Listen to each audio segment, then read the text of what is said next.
제가 30일 수익률이 이렇게 높다라고 보여드렸는데요. 여기 보시면 7일 수익률 보이시죠? 이건 급락이 반영된 거거든요. 어마어마합니다. 알고라니 미국. 역시 이번 장은 알트코인 나가리인가요? 촬영 시각은 4월 16일 낮 1시경입니다. 자, 아까 이거 비트코인 도미넌스 차트를 보여드렸죠? 요거 뒤집으면 알트 현재입니다. 알트 현재 예, 처참하다라고 볼 수 있죠. 안타깝습니다. 이 전쟁 위기 때문에 크립토가 급락을 했어요. 그런데 비트코인은 10% 떨어지는데 알트코인은 2, 30% 떨어졌습니다. 이 때문에 앞서 제가 잡소리에서 말씀드린 것처럼 국내 투자자분들 같은 경우에는 더 뭔가 하락이 더 크게 다가왔을 것 같아요. 왜냐하면 비트코인 투자하신 분들보다는 알트코인 투자하신 분들이 훨씬 많을 것 같아서요. 그나마 다행이라고 해야 될까요? 김치 프리미엄이 10%를 막 외국 시장에서 글로벌 시장에서 가격이 급락하는데 상대적으로 국내 코인 가격은 안 떨어지면서 김치 프리미엄이 막 10%를 웃도는 상황이 발생하면서 그나마 상대적으로 원화 환산 가격은 덜 떨어진 측면이 있는데 그래도 많이 떨어졌죠. 잔고가 많이 아플 것 같습니다. 반감기 끝나면 알트 시즌 온다라고 하는데 지금 분위기를 보자면 알트코인 오는 거야. 알트 시즌 오는 거야. 라는 생각마저 들 정도입니다. 그래서 알트의 대장 이더부터 보고 가자면요. 이 비트코인 대비한 이더 가격이요. 대충 0.5는 0.05가 일종의 마지노선이니까 심리적 마지노선이랄까? 근데 이게 무너졌어요. 무너졌다가 다시 이제 올라왔는데 또 무너졌습니다, 이번에. 그래서 한때 언제까지 찍었었냐? 비트 가격 급락하고 알트 가격 더 급락했을 때 0.047까지 찍었어요. 그러다가 지금은 올라와서 0.049 정도의 거래가 되고 있는데 심리적 마지노선 0.05가 저항선으로 작용하고 있는 모양새입니다. 그 이더리움의 하락을 보자면 뭐 알트 대장인데 크게 3재가 겹쳤다라고 볼 수 있는데요. 일단 이더리움 ETF 5월 승인 가능성이 점점 옅어지고 있고요. 매크로 당연히 금리 인하 기대감이 점점 뒤로 밀리고 있고요.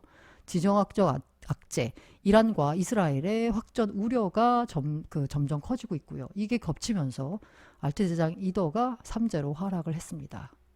게다가 이렇게 이더리움 가격이 떨어지면서 청산이 많이 발생을 했습니다. 이더리움 BTC 롱 포지션 고래, 그러니까 비트코인 가격 대비해서 이더리움이 강세를 보일 거다라고 포지션을 잡았던 고래가요. 이더리움 가격이 급락하면서 청산을 당했다라고 합니다. 게다가 이번 달 이더리움 대출 포지션 청산 규모를 봤더니요. 22년 6월 이후 가장 큽니다. 자, 22년 5월에 무슨 일이 있었나요? 테라 루나 사태가 있었죠. 그때 엄청 청산 당했습니다. 그리고 나서 그 여파가 있으면서 계속 청산이 가격이 급락하면서 청산이 일어났죠. 그 규모가 22년 6월 이후 가장 크다라고 합니다. 게다가 이거 진짜 FTX 알라메다 주소에서 하락 전에 2,500이더가 코인베이스 입금됐다라고 하거든요. 야, 도대체 물량 아직까지 남았나 싶어요. 이 앞서 말씀드린 대로 FTX가 들고 있는 코인 하면 대표적으로 솔라나가 있는데 이 솔라나 같은 경우에는 당장 팔 수 없는 코인이기 때문에 이른바 빚잔치를 할 수가 없습니다. 들고 있는 코인을 팔아서 채권자들한테 돈을 돌려줄 수가 없어요. 그래서 그냥 VC들한테 60 몇 달러인가요? 그 가격에 그냥 벌크로 넘겼습니다. 대신 4년 동안 락업이 돼 있는 물량이고요. 그런데 이더 같은 경우에는 그냥 아무 때나 팔 수 있으니까 빚잔치 채권자들한테 돈을 돌려주기 위해서 틈만 나면 팔고 있습니다. 이제 물량 좀 이제 끝났으면 좋겠습니다. 네, 그런데 어쨌든 제가 ETF 승인은 호재다라는 말씀을 드렸잖아요. 8개의 고래 주소가 홍콩, 이게 ETF는 비트코인 ETF 더하기 이더리움 ETF도 있습니다. 자, 이더리움 ETF의 경우에는 아직 미국은 승인을 안 해주고 있어요. 그런데 홍콩은 승인해 줬잖아요. 그러니까 뭐 상대적으로 봤을 때 이더리움 ETF가 훨씬 더 호재다라고 판단한 때문인지 승인 소식 이후에 8개 특정 고래 주소가 3,188만 이더를 매수했다라고 합니다. 어쨌든 ETF 승인은 호재입니다. 그런데 이번 장은 역시나 비트코인일까요? 제가 비트코인 가격을 받쳐주는 가장 탄탄한 자금 흐름이 ETF라고 했잖아요. 그런데 ETF는 현재 비트코인만 있습니다. 물론 미국 시장의 현물을 의미하는 거예요. 제 말씀은. 근데 알렉스 크루거 같은 경우에는 그래서 야, 이제 이더비 좀 줄여라. 네. 이더 비중이 높은 트레이더들은 이제 리밸런싱에 나서야 할 때다. 개인적으로 이더가 전고점을 넘어설 수 있다고 생각했는데 최근 가격 움직임이 신동치 않다라고 합니다. 그래서 이더리움 투자하는 사람들 포트폴리오 다시 짜야 될 걸? 라고 할 정도로 이더리움에 대한 전망이 뭐 호재가 나와줘야 되는데 별로 호재가 없습니다. 솔라나 볼까요? 두 번째로 큰 알트코인. 네, 계속 떨어지고 있습니다. 이게 솔라나 달러 기준 가격이고요. 이게 비트 기준 가격입니다. 네, 계속 떨어지고 하향 추세를 그리고 있죠. 생태계는 회복 중에 있는데 가격은 그닥 별로 반응을 안 하고 있어요. 제가 느끼기에 그 마법의 단어 선반영이라고 있잖아요. 이 솔라나 생태계가 커지는 게 이미 가격에는 반영된 상태가 아닐까라는 생각이 듭니다. 솔라나 스테이블 코인 공급량이 30억 달러 회복했는데 이게 FTX 사태 당시 수준이래요. 네, 상당히 많이 생태계가 회복을 했죠. 그리고 이제 펀더멘탈로 보자면 다른 알트코인 가운데 이제 베이스가 선방을 하고 있습니다.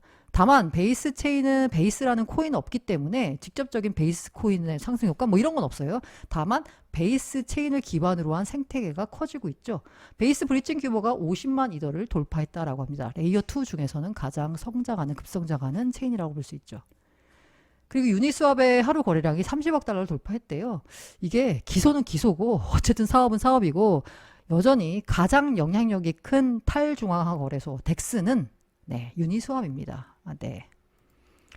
그리고 요게 올해 비트코인 가격 상승을 추월한 알트코인 6종 6종을 꼽으면서 더지가 1위다라는 코인 텔레그래프 기사가 있었거든요. 근데 요게 기사가 나온 시점이 급락 전 기준이에요. 그렇기 때문에 아마 이거 지금 뭐 바뀌었을 겁니다. 근데 급락 전 기준으로 하자면 도지, 시바이누, 스택스, BNB, 멘틀, 랜더예요. 비트코인보다 상승률이 높은 거. 물론 시가총액 상위 50위권 가운데 시가총액이 작을수록 상승률이 훨씬 더 높았겠죠. 근데 이제 메이저 코인 가운데선 이렇대요. 트렌드가 보이죠. 도지, 시바이누, 밈코인이죠. 스택스, 비트코인 내러티브를 등에 업고 올랐습니다. BNB 이건 뭐랄까 바이낸스가 미국 법무부와 합의를 하면서 43억 달러 합의를 하면서 약간 그런 바이낸스 리스크를 떨쳐냈다. 그러면서 BNB가 그 하락한 만큼 다시 올라왔다라고 볼 수 있고요. 멘틀 같은 경우에도 제가 느끼기에는 이 멘틀이 과거 비트다오 그러니까 소위 말해서 바이비트가 지금 밀어주는 거잖아요. 게다가 이게 레이어 2 가운데 가장 트레저리가 많아요. 그래서 오른 게 아닌가 싶기도 한 생각이 들고 랜더 토큰은 AI 테마 코인이죠. 디핀 느낌도 있고요. 어쨌든 이런 이제 테마가 보이는데 요거는 이제 급락 전직표고 제가 급락을 반영해서 최근 한 달 수익률을 꼽아봤습니다. 어떤 코인이 있는지. 여기에서는 상위 50개 토큰 가운데 꼽았는데요. 저는 상위 100개 토큰 가운데 한번 어떤 게 많을까, 수익률이 높을까를 꼽아봤습니다. 이거 뭐예요? 이 코어라고 읽어야 되나? 이 코인이 무려 30일 동안 최근 한 달간 324% 올랐어요. 근데 상승률을 보니까 최근 24시간 78% 오른 게 최근에 너무 많이 올랐어요. 무슨 호재가 있었는지 모르겠는데 제가 코어라는 코인을 찾아보니까 비트 사토시? 뭐 그런 코인이더라고요. 약간 비트코인 내러티브가 있는 코인인 것 같습니다. 무슨 일이 있어서 올랐는지는 각자 찾아보시기 바랍니다. 그리고 눈에 띄는 건 단연 톤코인입니다. 텔레그램 코인이라고도 볼 수 있죠. 최근에 가장 두각을 나타내고 있는 코인입니다. 최근 한 달간 89% 올랐습니다. 온도 RWA, 리얼 월드 에셋 느낌의 코인이죠. 87% 올랐고요. 자, 멘틀 앞서 말씀드린 그 42.5% 올랐고요. 네오 중국계 코인입니다. 어떻게 보면 멘틀도 중국계라고 분류할 수도 있을 것 같아요. 이게 뭐냐면 그 바이비트 계열의 느낌, 바이비트 계열이라고 해야 되나? 아무튼 바이비트에서 멘틀로 보내잖아요. 멘틀 네트워크 보내면 수수료가 제로입니다.